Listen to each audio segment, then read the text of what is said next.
Welcome back to Silent Husband Club. We know it's been a while since our last story, and we truly appreciate your patience.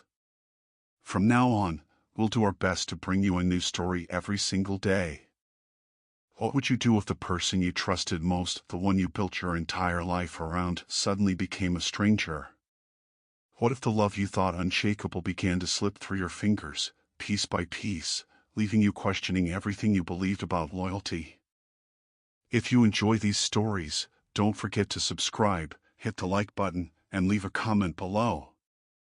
It helps us grow and ensures you won't miss future uploads. I never imagined I would find myself in a situation like this. I always thought of myself as a man who knew the difference between right and wrong, someone who understood what a steady marriage was supposed to look like. My life, my relationship, everything we had together felt like it was built on a foundation that couldn't be shaken. Of course, there were challenges, every marriage has them, but betrayal? No. Betrayal wasn't part of my world. It wasn't something I had ever feared, let alone something I believed could happen to me. That kind of thing happened to other people, never to me, and certainly not in my own marriage. But life has a cruel way of yanking the ground out from under you, especially when you least expect it. You walk around thinking everything is secure, that the walls you built are strong enough to withstand anything. I believe Claire understood who I was, what I stood for, and what I expected from us. I never thought she would dare to break my trust. That possibility was so far from my mind, it didn't even exist. Looking back, I realize I was far too sure of myself. Too convinced that everything was safe, too confident that nothing could shake the life we had built. I thought I could read people, especially her. I told myself I wasn't naive, I wasn't blind. But that certainty, that arrogance, was the very thing that kept me from seeing the signs when they first appeared. The first warning came not from Claire, but from her closest friend, Lauren. If you'd asked me back then, I would have said the two of them were like sisters. Inseparable. Always talking, always together. I didn't mind, in fact, I was glad Claire had someone so close. But one day, everything changed. I never learned the full story, Claire refused to speak about it, but I knew enough. They had a terrible fight, and suddenly the bond one thought unbreakable was gone. Claire was shaken for days, repeating over and over, "It wasn't my fault. She betrayed me." And I believed her. Why wouldn't I? We had been together long enough for me to take her word without question. Later, I discovered it wasn't just some fight between friends. It was a disaster at work, and Lauren had pinned a massive mistake on Claire. She was fired because of it. Losing a job is one thing. Losing it because someone you trusted stabbed you in the back, that's something else entirely. It crushed her. She was different after that. Closed off. Guarded. One night she looked me straight in the eyes and said, "You're the only one I can trust now." And I believed her. I thought that was what we were, each other's anchor in the storm. But betrayal changes people. It changes the way they see the world. And as I would learn, it can change a marriage too. At first, things seemed to get better. Claire found a new job, and I remember the joy on her face when she came home after her first week. For the first time in months, she seemed lighter, freer, almost like the woman I'd first fallen in love with. She would come home every evening glowing, talking endlessly about her new workplace, about the people she worked with. She spoke of the group as though I should already know who they were, laughing at their jokes, recounting their stories as though they were ours. I told myself it was a good thing. She was finally breaking free from the shell she had built after Lauren's betrayal. She was reconnecting with life, learning to trust again. I wanted to believe it was all positive. But even then, somewhere deep inside, something felt wrong. At first, I brushed it aside. She was just excited about a fresh start, right? Who wouldn't be? but there was something in the way her eyes lit up when she spoke about her colleagues. Something in the way she seemed to look forward to work more than she looked forward to coming home. A quiet voice in my gut began whispering a truth I didn't want to hear. I silenced it. I told myself I was imagining things. But now, when I look back, I know that whisper was the very first crack in the life I thought was unshakable. At first, the changes in Claire's behavior were subtle, almost easy to dismiss. She seemed distracted during our evenings together, her eyes drifting past me as though her thoughts were elsewhere. Conversations that once stretched late into the night now fizzled out after a few short exchanges. I told myself it was the pressure of her new job, the natural stress of adjusting to a new environment, but something deep inside whispered otherwise. Soon, the excuses began. She started coming home later than usual. At first, it was occasional. We've got our project running late, she'd say, or we're grabbing a drink to celebrate a deadline. All of it sounded reasonable enough for someone new trying to bond with her team. But those excuses became routine. Week after week, she was staying out later, offering vague explanations that left me unsettled. I wanted to believe her, but the gnawing suspicion in my gut only grew stronger with each passing day. It wasn't just her schedule. It was the way she seemed to shrink away from me, as though a part of her life had become off limits. In the beginning, she shared every detail about her colleagues, her projects, her excitement. Now, her stories were clipped, her words mechanical, as if she was reciting a script she barely wanted to read. One night I asked casually, "How was your day?" And she shrugged, muttering, "Fine. Nothing special." That wasn't Claire. She had always been the kind of woman who found joy in the smallest things, who couldn't wait to share her world with me. And now, it felt like she was building a wall brick by brick, keeping me on the outside. Then came the night she returned home hours later than usual. She mentioned a meeting that was supposed to run long, and I accepted her explanation, though my doubts gnawed at me. But when she finally walked through the door, something hit me instantly, the faint but unmistakable scent of perfume clinging to her clothes. Not her own, but something different. Subtle, foreign, and completely out of place. I asked, "You smell different." She gave a nervous laugh and brushed it off with, "Oh, someone at the restaurant must have been wearing too much." It just lingered. She said it so casually, but her tone betrayed her. Too light, too rehearsed. Then she disappeared into the bathroom, shutting the door firmly behind her. And I sat there in the living room, my heart pounding, wondering if I was losing my grip on reality. Over the weeks that followed, I began noticing more little things, tiny signs that would mean nothing on their own but together painted a picture I didn't want to see. She carried her phone everywhere, even around the house. Once, she would have left it on the coffee table or the kitchen counter, untouched for hours. Now it was always within reach. If it vibrated, she would glance quickly, tap the screen, then tuck it away again, as if guarding it from my eyes. One night, long after she had fallen asleep, I stared at the glow of her phone resting on the nightstand. My mind screamed at me not to touch it, not to cross that line. "You're better than this," I told myself. But suspicion is a powerful poison, and it was eating away at me. My hand moved before I could stop it. I picked up the phone, only to be met with a locked screen. Claire had never used a password before. Now, she did. It felt like a knife twisting into my chest. I placed it back carefully, not daring to press further, but in that moment, a piece of my trust crumbled. After that, I became more watchful, though I tried to mask it. I couldn't confront her without something concrete. Feelings weren't enough. A gut instinct wasn't enough. I needed proof. And then, one evening, she mentioned offhandedly that her colleagues thought she should see a therapist. "Just to clear my head," she said, tapping her temple with a forced little smile. I asked, "Clear your head of what?" But she brushed me off. "It's nothing you need to worry about. It's just about balance." Those words haunted me. Balance? What was she really trying to balance? Our life? Her secret? I didn't know.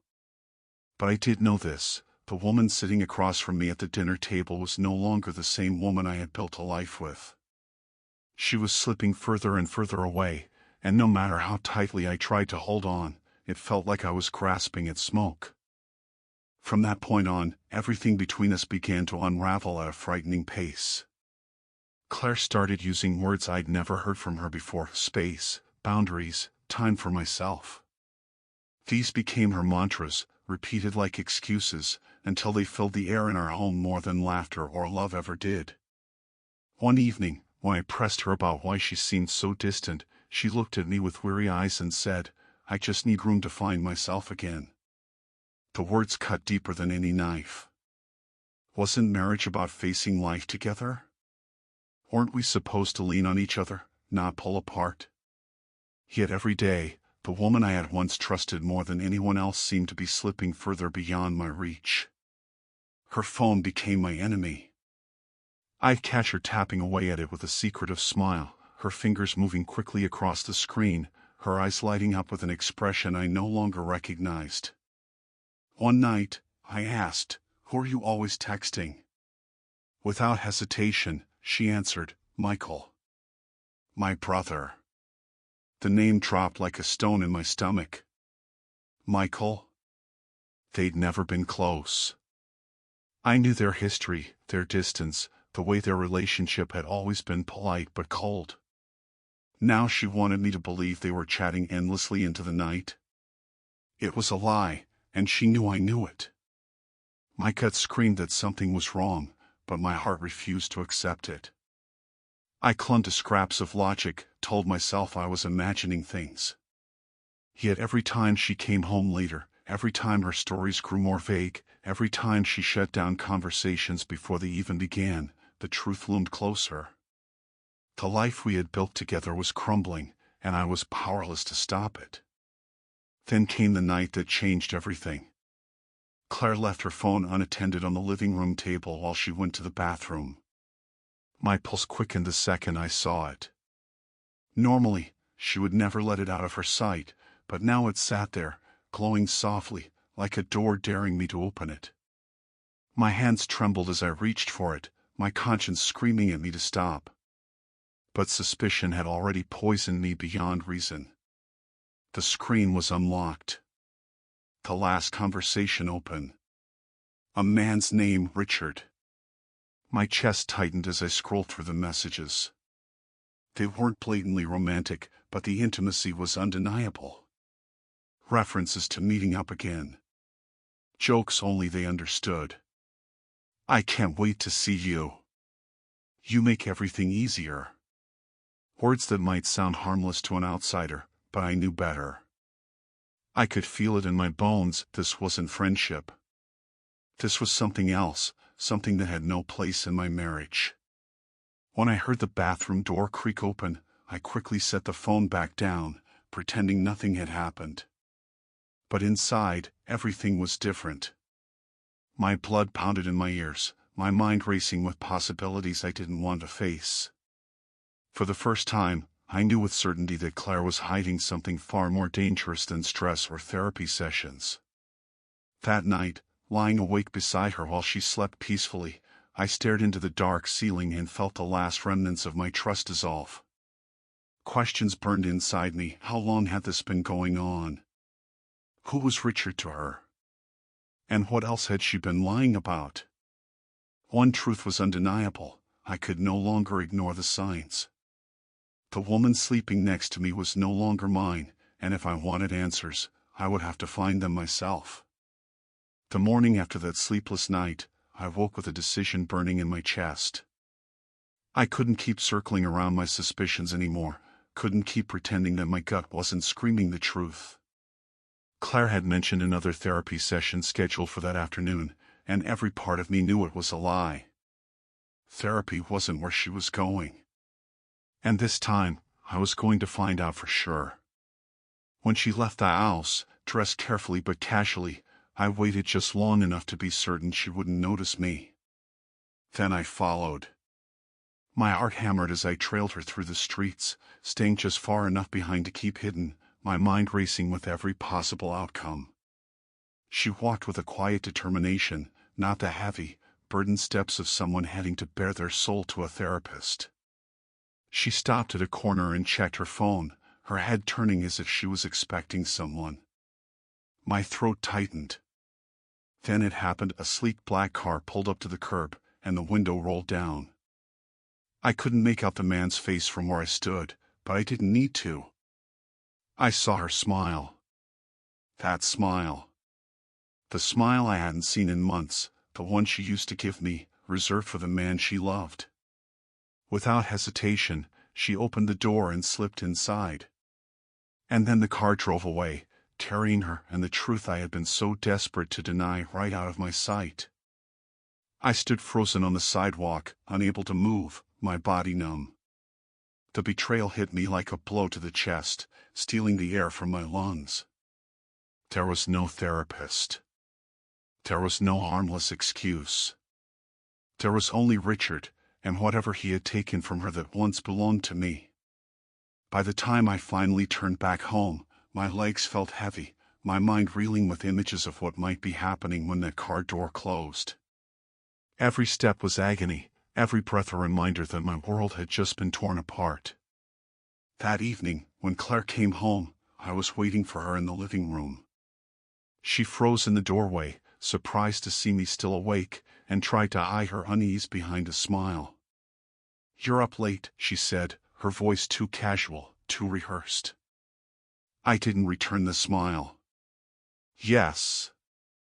We need to talk." My tone left no room for escape.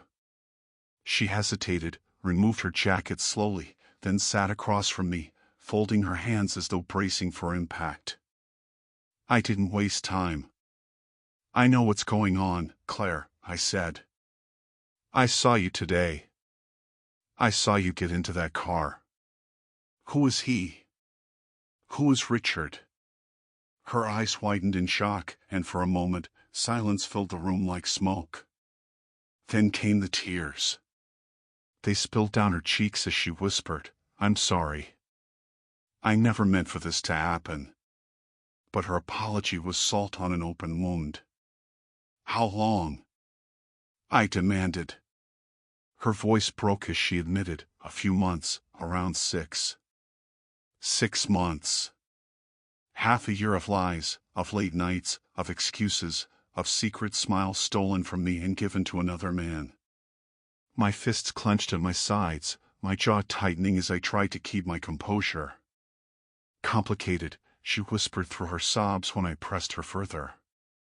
"It's complicated." I laughed bitterly, a hollow sound.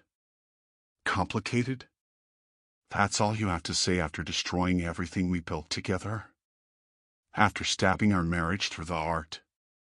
She reached for me across the space between us, her hands trembling, her face contorted with guilt. "Please, David. Let me explain. He was just there. He listened when I felt alone. After Lauren, after everything, I needed someone. I never wanted to hurt you." But the words barely reached me. They were excuses, flimsy justifications that only deepened the wound. And I wasn't enough? I asked, my voice low, raw, filled with the kind of pain that words can't disguise. Her silence told me everything. I sat across from her, staring at the woman I thought I knew better than anyone else, and for the first time in our marriage, I realized there was nothing left to recognize. Claire's face was streaked with tears, her hands trembling in her lap, but none of it moved me. The only thing I felt was a hollow rage, a deep ache that reached into every part of me. "Why, Claire?" I whispered, my voice breaking under the weight of it. "Why would you do this? Was I not enough? Wasn't our life enough?" She shook her head desperately, insisting, "It wasn't about you. It never was. I was lost after Lauren, after the job. Richard he listened, David. He gave me something I didn't know I needed." Her words stung more than silence ever could. Listening? That was her excuse? As if the countless nights we'd spent talking meant nothing. As if my presence by her side through every storm, my faith in her when she was broken, had all been invisible. "So you risked everything we had for a man who just listened?" My voice rose, sharp, filled with disbelief. She flinched, but she didn't deny it. Instead, she pleaded, "I love you, David. I never stopped loving you. I don't want to lose this, lose us.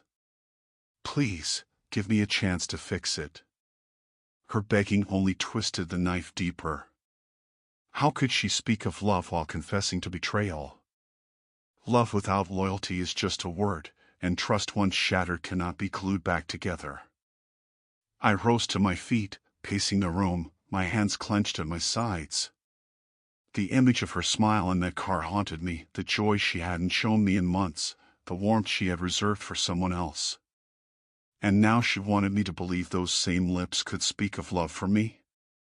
I couldn't. I wouldn't.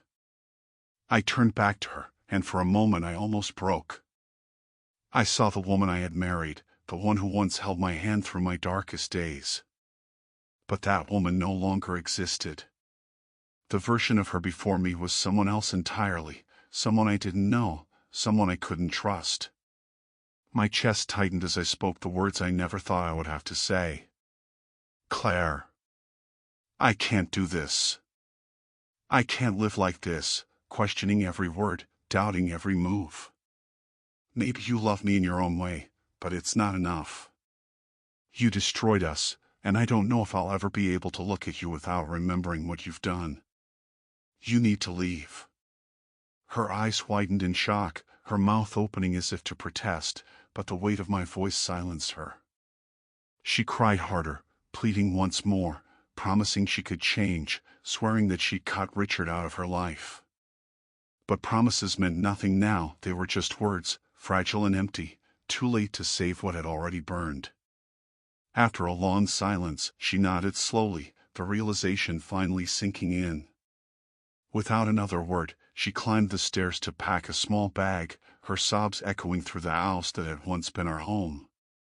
When she finally came down, suitcase in hand, she stopped at the door and looked at me one last time. Her voice was broken, barely more than a whisper. "I'm sorry, David. For everything." I didn't answer. There was nothing left to say. The door clicked shut behind her, and with that sound, my marriage ended. I sat in the silence that followed, the house colder, emptier than I had ever known it to be. The life we had built together was gone, reduced to a memory that now felt like a cruel joke. The days after Claire left blurred together into a haze of silence and emptiness. I went through the motions: work, meals, sleep, but it all felt mechanical, like I was just inhabiting the shell of a life that no longer belonged to me. Every corner of the house was haunted by her absence, the empty side of the bed, the quiet kitchen table, the framed wedding photo on the mantel that now seemed to mock me with a memory of joy that no longer existed. I had believed in us with a conviction so strong it felt unbreakable, and yet here I was, staring into the ruins, trying to piece together what remained of myself. At first, anger carried me. It was easier to feel rage than sorrow. I replayed every lie, every excuse, every time she brushed me off, and I let that fury burn through me, convincing myself it made me stronger. But anger is a fire that consumes, and after a while it left only ashes. The truth was harder to swallow. I missed her. Not the woman she became, but the woman I thought she was, the Claire who once whispered promises into the dark, who once made me believe love could withstand anything. That version of her was gone, and no amount of anger could bring her back. It took months before I began to reclaim pieces of myself. I forced myself out of the house, joined a fitness class I had always put off, reconnected with friends I had neglected while drowning in the illusion of our perfect marriage. I spoke openly about what had happened, though every word felt like tearing open a wound. But the more I spoke, the lighter the weight became. Slowly, I learned to live again, not as Claire's husband, but simply as David, a man who had been broken, but who wasn't finished. 18 months later, I stood in front of the house we had once shared. It no longer belonged to me. I had sold it to a young family who had already filled the yard with laughter and flowers. Watching them, I felt a strange peace. That chapter of my life had ended, and while the scar of betrayal would always remain, it no longer defined me. Love had failed me, yes, but I had survived it. I had found strength in the rubble, and that strength was mine alone. People say time heals all wounds. I don't believe that anymore. Time doesn't heal, it only gives you the space to heal yourself. The wound never fully disappears, it becomes a scar, a reminder of what you endured and what you learned. When I think of Claire now, I feel no hatred. I don't even wish her harm. What she did changed me, but it didn't destroy me. And maybe that is the greatest victory of all. My marriage may have ended in betrayal, but my life didn't. The story isn't over, not yet. And this time, I will write it on my own terms, with honesty, with courage, and with a heart that, though scarred, still beats strong. Thank you for watching. If this story touched you, shocked you, or simply made you think, don't keep it to yourself. Leave a comment, your thoughts, your story, your truth. Subscribe for more raw, real, and unforgettable confessions. And if this story made you feel seen, share it. Someone else might need to hear it too. You're not alone here. This channel is a safe space for those who've been betrayed, broken, and rebuilt.